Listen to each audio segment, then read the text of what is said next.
Yeah, this is how I went this week. Pretty disappointing, to be honest. I had a few huge injuries in defence, which we'll talk about. Um, yeah, disappointing, another disaster. Round one, not as bad as last year. And I feel like I was a bit more unlucky this round. Yeah. So look, we'll start off with defence. Okay, as you can see, Tom Stewart injured. That's another reason why I did poorly this round. Well, particularly then you got people like Nick Dacos who went bananas, and it really frustrates you. Tom Stewart, a bit unlucky. He's obviously going to be traded out this week. I think 3 to 4 weeks is what I've heard from the injury, so he's gone. Fortunately, I can use that extra cash to probably downgrade to like a Ridley. It's just frustrating. It was I think Sicily did okay. The other high price defender, but yeah, Stewart's gone. 18, just terrifying set on field. Next on, Jordan Dawson, 97, okay score. Not too bad, not the worst. He was was on track for about over 100 for majority of the game, but then faded away a bit in the second half, just like Adelaide did. So look, I was hoping for at least 100. That's what you want from the players, from around 600k plus, at least bare minimum 100, probably even more, 110 plus. Not the biggest problem I have this round. We already discussed what that is, and it's Tom Stewart being injured. Liam Jones, F5, absolutely killed me. But a lot of people had Liam Jones on field, so it's not as big as a deal as having Tom Stewart on field. It's still a bit frustrating because now I've got two defenders, on field who are injured, and it's just going to kill your score, even if other players, perform well in your team. So look, score of 5, that's just disaster. I was never sold on this pick. It was like a last-minute option. I swapped for Yo, and it's just just bad luck, really. I mean, I'm not too sure who I should have else gone in defence. There wasn't really any other options. Then you have the bench here. As you can see, Wilmot and Cowan. I mean, they didn't really score that well either. But we'll get on to the next, and that's Ruben Jimby. So Jimby 85, that's pretty good for a rookie. They did play North Melbourne, but he was pretty good, Jimby, for a first-year player. He's looking to be on track. Got 85, which is what we want. Everyone has him. So, yeah, nothing really need to say about him. Conor McKenna, 93. Great stuff from McKenna. So that's one thing I got right. It's picking McKenna by the looks of it. So he played well considering Brisbane, got dominated the second half as one of their better players.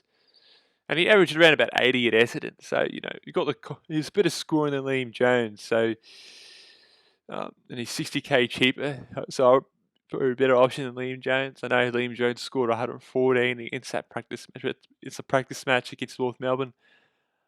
I mean, he's going to have those easier intercept marks. Charlie Constable, 56. Yeah, a little disappointing from Constable, but not as bad as having Tom Stewart and Liam Jones on field this week. So, look, it's not a complete disaster there, but yeah, 56 is average, I guess. We're hoping for a little bit more, maybe a high 70s or an 80s type score. But yeah, that's okay. That's not my biggest problem with this side at the moment. Darcy Wilmot, 51. Yeah, a little disappointing, just like majority of the Brisbane team. 51. I mean, that's not terrible for his price, but you probably want a bit more for the extra money. And Lockie Cowan, 38, and he was all right at half time. Then he got injured in the second half, and was looking on track to get about a 70, which is really all you need from a rookie. So he's not too sure with his injury if he's going to be selected again. Don't know much about that, so wait and see. I'll probably have to hold him for now. There's no point trading a rookie at this stage unless it's going to mean a donut on field, but we've still got Wilmot. So I'll not have to wait on the team selections for next week. Moving on to the midfield. I'm going to start off with Captain Oliver, 113. Nothing spectacular. Just your standard average score from a player around his price point. Probably scored a bit less than what we want really as a captain. Not a terrible score, unlike Mr. Laird, which thank God I didn't have him. Otherwise, my score would be even worse this round or Fife. Gosh, imagine having Stewart, Liam Jones, Fife, and Laird as captain. and Fife in your team. That would have been an absolute killer. Would absolutely killed your side, and I'm glad I didn't have him as captain. But yeah, Oliver, just your average score. Considering Melbourne did dominate, I thought, Melbourne, he might get like that 140 plus score or 130, but 113 is okay. It's not the biggest problem this week. 107 for Bontempelli. Dropped off a little bit the second half. He actually scored less than Oliver. Bulldogs were disappointed in the second half. And same with Bontempelli. I mean, he was okay. I mean, 107 for an average player is great, but for Bontempelli, he won a little bit more for his price point. But it's not a terrible score. And next off, we've got Jack Steele again, 90. It's pretty poor from considering his team won. Or thought he'd at least get 100, and he was tracking for that for the majority of the game. So St Kilda didn't really dominate the Supercoach scoring, even though they won, which is interesting. Usually, majority of the time, the team that wins does dominate the Supercoach scoring, or at least has a high scoring team. But so 90 from Jack Steele, not a terrible score, but it's not really what we want either. Next off, we've got Tom Green. Happy with this selection so far, 134. Emma Caniglio killed Adelaide in the second half. And so 134 is exactly what we want from Tom Green. It looks like that's looking like a good option at the moment. Next off, we've got Hopper. A little disappointing. 67, everyone's on, jump on Hopper. He's going to be that excellent pick. Has he really had that high scoring? What, a 90-odd? I mean, I'd rather a Warple, which we'll speak about in a minute. I mean, 67's just not what we want from a player who we're expecting to, get to that average of 90 or to go up to a price of 500k, 550. It's not what we want. 67, disappointing. Got a bit of concerns with Jacob Hopper. I reckon he's probably a bit of an overrated selection. Maybe not a trap, but a bit of an overrated Supercoach selection. We'll wait and see with Hopper. I just reckon there will be better mid prices, quite a few in fact, around that price that no one really mentioned or not as many people select. I know he's going to get a bit more the inside midfield time or a bit more of a go with Richmond's midfield, but I've got big concerns with Hopper, but that's not the biggest problem on my side at the moment. Next off, we've got Warple, 97 in it when your side gets smashed. It's not too bad. I mean, Hawthorn don't particularly have too much of a midfield, and unfortunately, they're going to struggle a fair bit this year. Warfield's going to be one of their best midfielders, to be honest. Look, I'm happy with the 97. I mean, if he scores 97, they get smashed. If they win or do well, dominate, he could potentially, hopefully, get like a 120 score. So that's not too bad. I'm happy with Warple. Next off, Ashcroft. Disappointing. 55 from Ashcroft. Just like a lot of the Brisbane players.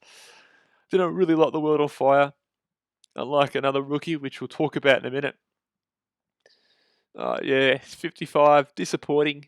All I could say. I mean, they did get smashed poor Adelaide. With Ashcroft, I reckon it's just going to be a bit of patience. It's going to be tough with the being in the Brisbane's midfield.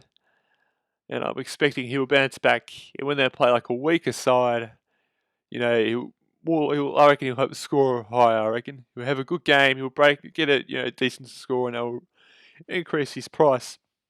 Next off, Mackenzie.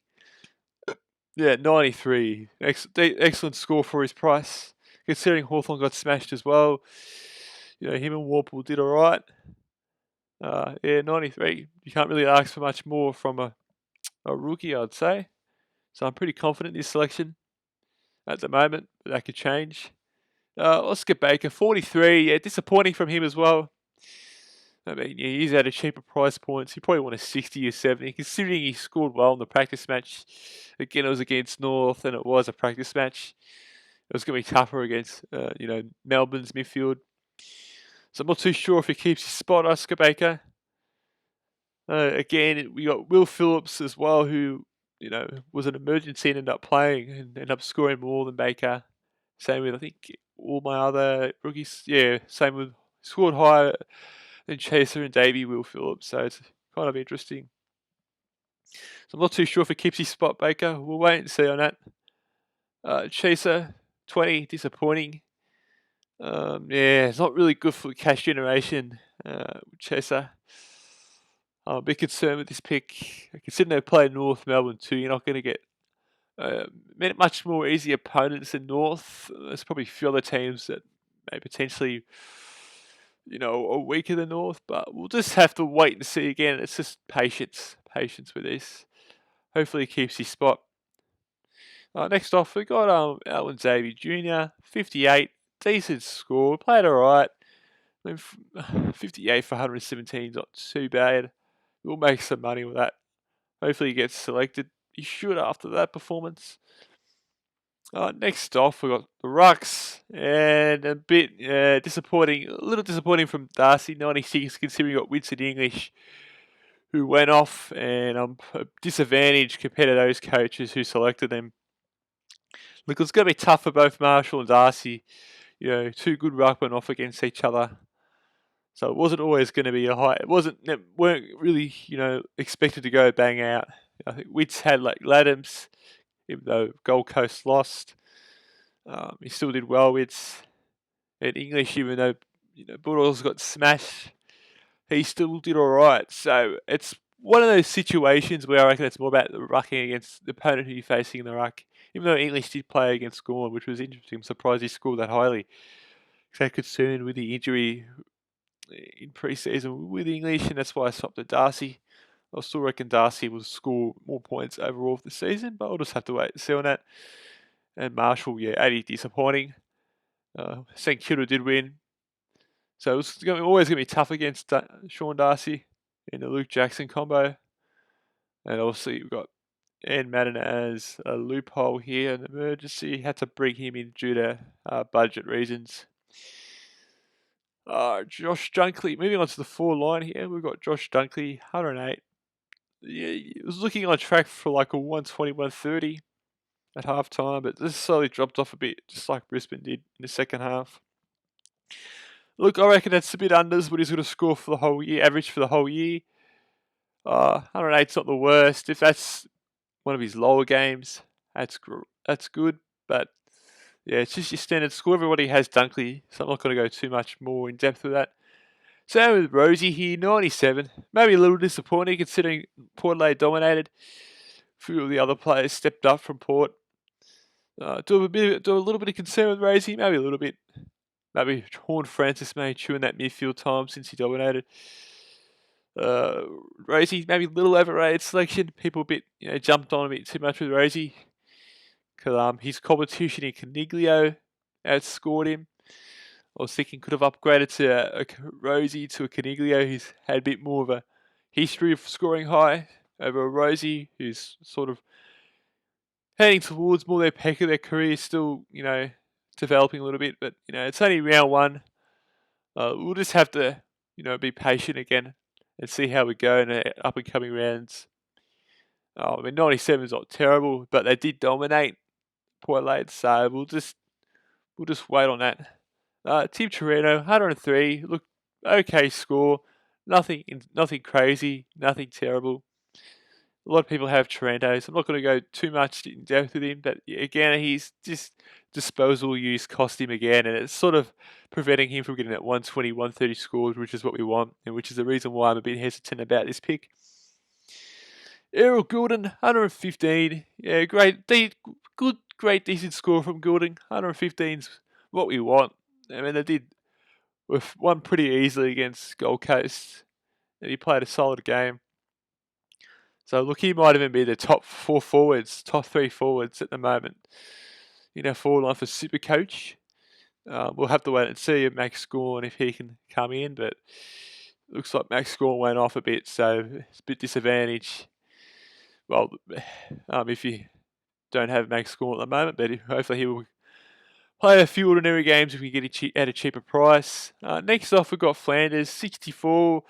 Now, I'm glad I selected him over 5 because I had 5 on my side, and 5 only got like 30 or high 20, something terrible like that. So 1 over that regards, otherwise it's been even more of a terrible week, terrible score. Mediocre. He played okay. He probably want like an 80 or 90 from a player like Sanders for his price point. I mean, if if Gold Coast win, hopefully he can score a bit more. They were quite poor. Next off, we've got Green. It was pretty disappointing. I had one good goal actually. Went to the game today, kicked one good goal, but didn't do too much after that. Sort of like Hawthorn. So look, it is his first game of AFL. So what are we not going to expect? The world from him, but you want to get that 60 points at least since he's on the field. And if you look at my bench options, Radaglia and Chanda, got a fair amount more points than what he did, particularly Chanda here. So we'll move on to Radaglia. We'll just talk about Radaglia. So Ruckman. I'm not really sold on Radaglia either, but another option with the other Sydney guy. What's his name? Was it Mac Andrew? I can't remember.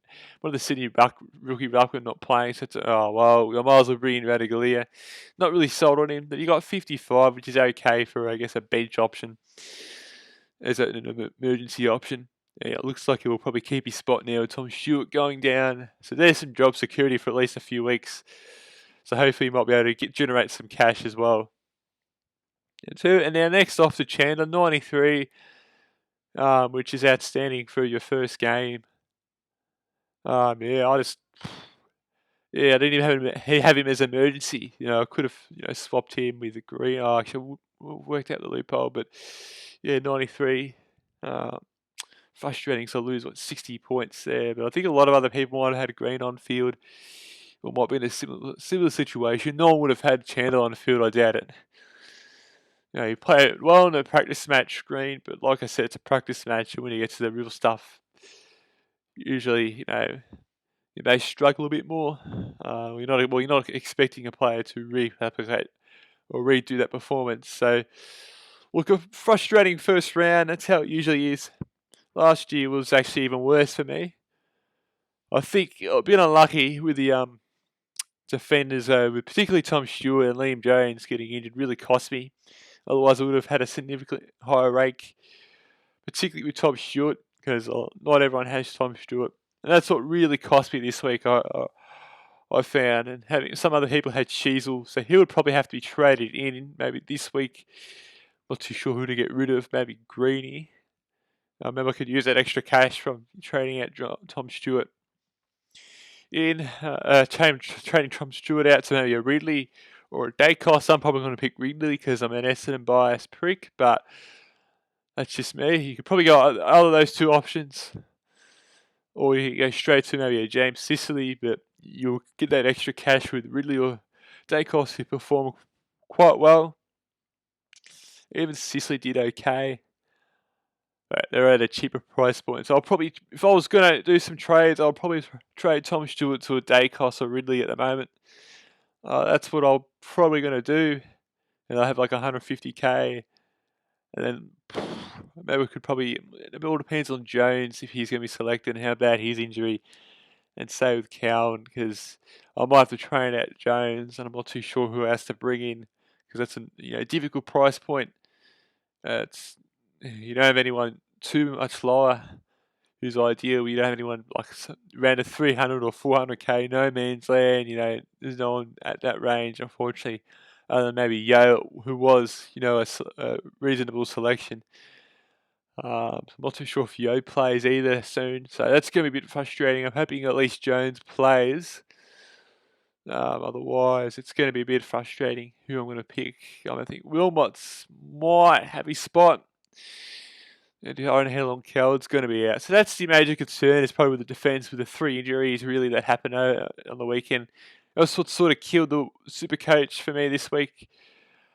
In terms of other parts, other positions, not too bad. Maybe a Green on field's probably killed me a little bit too. And maybe having Darcy instead of a Wits or English too, sort of giving other players an advantage over me. Other than that, I don't think it was too bad. Some of the semi-pods like Warple did alright, which is not too bad. So look, hopefully I'll come back next week. I reckon I'll do significantly better next week if luck goes my way. Yeah, I just don't know what's going on the MCG pitch. It seems to be a bit of a curse this weekend. Thank you for watching. Hope you guys did better than what I did. Like and subscribe if you want more content.